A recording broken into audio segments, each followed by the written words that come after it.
Kisah karir dari Ellen DeGeneres adalah contoh sempurna dari pepatah lama. Kalau apa yang elu tabur, itulah yang elu tuai. Selama hampir 2 dekade, dia ini udah menjual citra positif dan slogan Be Kind lewat acara bincang-bincang siang hari atau talk show siang hari yang memenangkan puluhan penghargaan. Ngebungkus dirinya sebagai sosok murah hati yang selalu membuat orang tersenyum. Tapi di balik layar, reputasi yang dia bangun pelan-pelan dirusak oleh perilakunya sendiri, bre. Terlalu buruk untuk diabaikan, terlalu konsisten untuk dibantah. Pada akhirnya, dua wajah dari si Ellen, yaitu si pembawa kebaikan di depan kamera dan sosoknya yang sebenarnya di balik panggung itu bertabrakan. Dan tabrakan itu udah ngehancurin segalanya buat dia.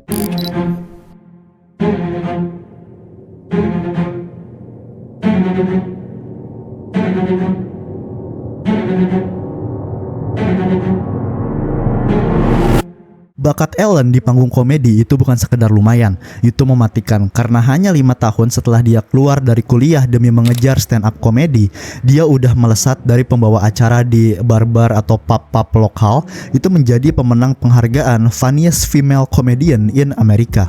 Kesempatan emas pun datang ketika dia ini tampil di The Tonight Show di era 80-an, membuka pintu lebar menuju dunia hiburan nasional. Dengan gaya deadpan, humor-humor sarkastiknya, dan cara pandang unik tentang hidup, Ellen berhasil membuat penonton merasa terhibur, sekaligus terhubung juga, sekaligus relatable. Kadang dia ngolok dirinya sendiri di panggung, tetapi candaannya ini selalu berakar pada momen-momen sederhana sehari-hari yang bisa dirasakan semua orang. Pesona itu ngebawa dia membintangi sitkomnya sendiri tentang seorang pemilik toko buku neurotik yang menghadapi hidup dengan humor dan ocehan panjang. Sitkom tersebut mencuri hati penonton, memenangkan Emmy, tapi akhirnya dihentikan sama ABC pada 1998 setelah Papi episode yang legendaris. Episode di mana Ellen ini jadi tokoh utama televisi pertama yang secara terbuka mengaku homoseksual. Meskipun dia ini masih mendapatkan peran di proyek TV dan film lain, kontroversi itu ninggalin bekas yang sulit hilang. Tapi awal 2000-an membawa titik balik. Ellen meminjamkan suaranya untuk karakter Dory di film animasi fenomenal yaitu Finding Nemo kalau lu tahu. Dan itu ngubah segalanya. Peran ini mengingatkan penonton lama mengapa gaya komedinya itu begitu istimewa, memperkenalkannya kepada generasi baru dan memancing kembali minat Hollywood terhadapnya. Pada 8 September 2003, Ellen debut sebagai pembawa acara talk show siang hari lewat The Ellen DeGeneres Show. Formula acaranya standar ala Hollywood, tapi yang ngebuatnya berbeda adalah energinya yang ceria banget, bre.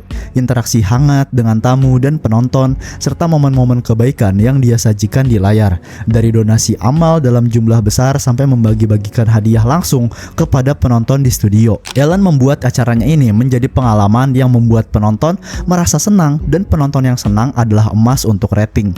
Hasilnya hampir 20 tahun tayang, jutaan penonton setiap episode, lebih dari 80 penghargaan, dan dominasi di media sosial yang membuatnya jadi nama rumah tangga di seluruh dunia. Tapi kesuksesannya itu ternyata nggak bertahan selamanya, bre. Sedikit demi sedikit, persepsi publik terhadap acara dan sang pembawa acara mulai berbalik. Seiring penonton mendapat kesempatan buat ngintip di balik topeng positivity-nya Ellen selama bertahun-tahun menjadi host, selalu ada arus halus tapi konsisten berupa keluhan dari orang-orang yang mengenalnya secara pribadi atau bekerja dengannya. Tanda besar pertama itu mulai kelihatan pada 2007 ketika terjadi pemogokan penulis dari Writers Guild of America. Di saat para penulisnya ini berjuang, Ellen memilih untuk tetap kerja, melewati garis piket demi menjaga acara tetap jalan. Sebagian orang menganggapnya keputusan realistis untuk menyelamatkan pekerjaan kru non-penulis, tapi sebagian lain melihatnya ini sebagai langkah egois demi mempertahankan rating. Gak lama kemudian, salah satu mantan penulisnya menulis blog yang mengungkap sisi lain dari si Ellen ini. Di depan kamera, dia itu penuh senyum, memikat semua orang. Tapi setelah sutradara berteriak cut, senyum itu langsung lenyap, digantikan tatapan tajam sambil menggerutu. Kenapa kalian menulis jokes yang kagak lucu gini? Tulisan itu belum cukup untuk ngehancurin citranya, tapi bibit keraguan akhirnya tertanam di benak penonton, mulai ngebuka celah untuk mempertanyakan ketulusan aksi Be Kind yang jadi mereknya ini. Jika Ellen kagak mampu nunjukin empati pada orang yang bekerja bersamanya, pantaskah dia dijuluki orang yang baik hati? Memasuki akhir 2000-an, kecurigaan terhadap pesona ramahnya ini semakin membesar, sampai muncul kompilasi video dan artikel tentang momen-momen terburuk yang pernah dia lakuin.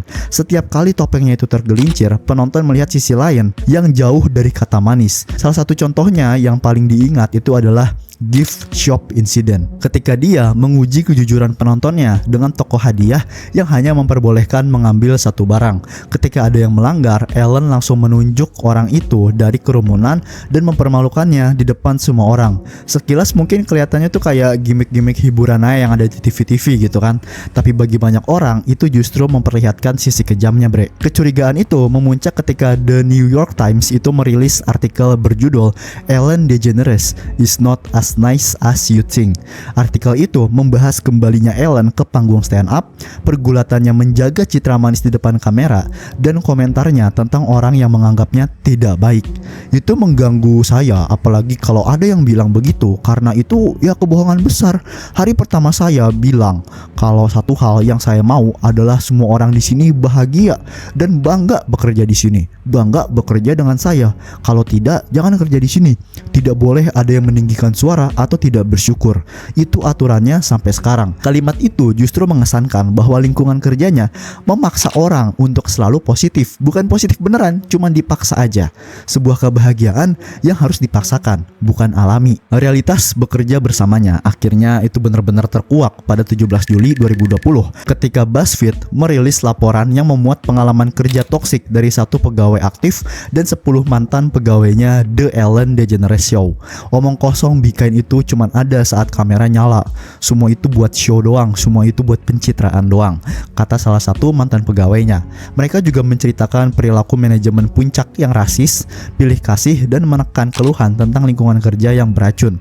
Salah satu testimoni itu ada yang berbunyinya kayak gini: saya nggak pernah merasa aman untuk melapor ke manajer saat ada masalah, karena orang ini adalah orang yang sama yang menunggu saya ke toilet, lalu mengirim pesan bertanya saya di mana dan kenapa tidak di meja kerja, padahal cuma izin ke toilet. Meski Ellen mungkin gak langsung terlibat dalam menciptakan kondisi kerja toksik di acaranya, publik tetap melihatnya ini sebagai wajah dari talk show positivity dan menuntutnya bertanggung jawab. Apalagi ketika masalah ini udah lama dibiarkan secara terbuka ibaratnya.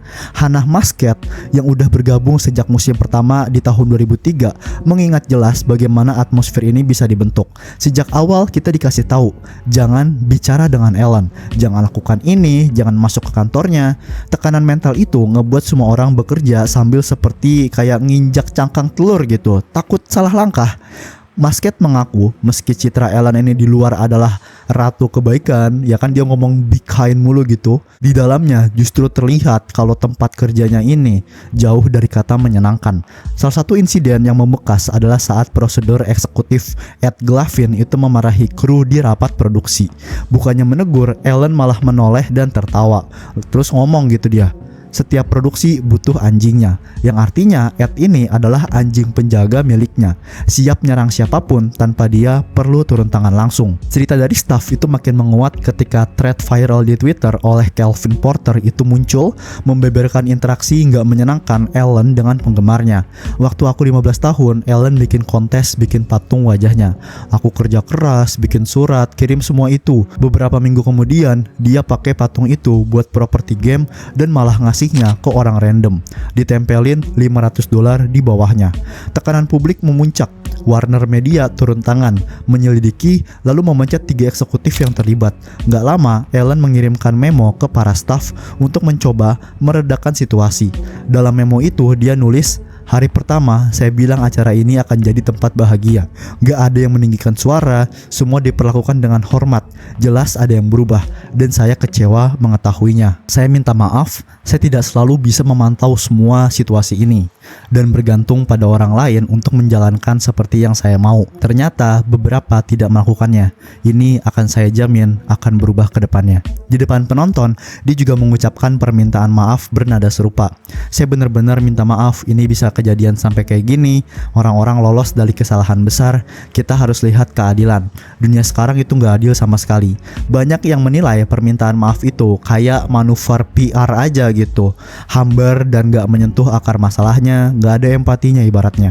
Tapi Ellen tetap berusaha membangun narasi yang berbeda. Awal dari season ke-18, Ellen kembali meyakinkan penonton bahwa semuanya ini baik-baik saja. Padahal fakta berkata sebaliknya. Rating acaranya jatuh, kehilangan lebih dari 1 juta penonton, dan tren penurunan itu terus berlanjut sampai akhir musim. Pihak manajemen tahu akhirnya udah dekat. Mei 2021, Ellen resmi ngumumin bahwa musim atau season ke-19 itu akan jadi yang terakhir. Hari ini saya umumkan season depan adalah season terakhir saya. 18 tahun terakhir telah mengubah hidup saya. Kalian semua telah mengubah hidup saya dan saya selamanya berterima kasih. Saat ditanya perasaannya, Ellen mencoba meredakan kesan negatif, menggambarkan sebagai momen emosional yang wajar. Saya belum tidur, mencoba memikirkan cara mengatakannya, berharap semuanya ini akan menerimanya dengan baik. Banyak yang emosional, saya juga. Jadi itu langkah pertama. Dan hari ini pertama kalinya bilang ke semua orang. Ketika dimintai untuk ngomong lebih jujur soal kontroversi yang menurunkan ratingnya, Ellen memilih nada yang jauh dari rendah hati. Dia negesin bahwa jika benar masalah itu adalah alasan dia berhenti, maka dia nggak akan kembali di season-season sebelumnya gitu. Menurutnya, badai tuduhan tentang lingkungan kerja toksik itu hanyalah serangan pribadi yang dimulai langsung dari dirinya, menghantam prinsip dan citra yang udah dia bangun bertahun-tahun. Dia menggambarkan dirinya sebagai orang baik, sosok yang suka membuat orang lain bahagia, seorang people pleaser gitu. Kalau ini terus diserang, ujarnya, pasti ada sedikit kebenarannya.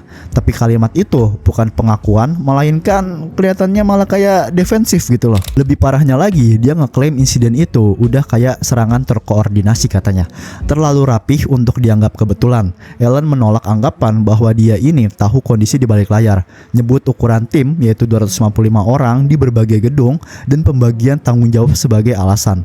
Kalau saja ada yang datang dan bilang, hey, ada sesuatu yang harus kamu tahu, saya nggak punya ide, katanya, tapi publik nggak membelinya gitu. Karena kasarnya apa ya bre, Ellen itu kalau misal dari pembelaannya dibilang dia itu punya banyak karyawan dan dia nggak bisa ngontrol sepenuhnya, nggak bisa kayak menjaga sepenuhnya situasi tempat kerjanya gitu loh.